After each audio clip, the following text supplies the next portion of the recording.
Hello, it's Norbert here from Futuresonic, today with a performance test of Pro Tools 2019 on a Mac Mini 2012-2013. The question is, who's gonna win? Will Pro Tools crash the Mac Mini or is the Mac Mini going to survive?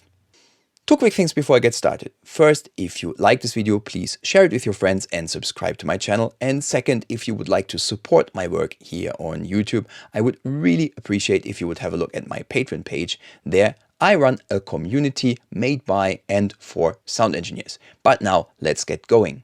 Both tests that I performed were taken straight away from the Pro Tools PC website, and I'm going to, of course, give you a link to the page in the description of this video. The first test is the so-called D-Verb test, which goes back a long time, but it's still around and it's quite an interesting thing to do. What you have to do is to create a 48 kHz 24-bit session, set your playback buffer in the playback engine dialog to 64 samples, make sure that you uncheck the ignore errors button, and then just first create a mono audio track and print a sine wave on this. The signal of this audio track you send to another audio track. And on this audio track, you're going to put 5 reverb plugins. Now what you're going to do is you duplicate the track with the 5 reverbs a couple of times, and you try to record 5 minutes of audio without your system crashing. So the test is like this. How many of those deverbed tracks does your session stand before it collapses? So you need to monitor the signal that you're recording. It's going to be a reverberated sine wave, and it needs to record without interruption, without system errors, and without breakups in the audio for 5 minutes. Now the second performance test is fairly similar.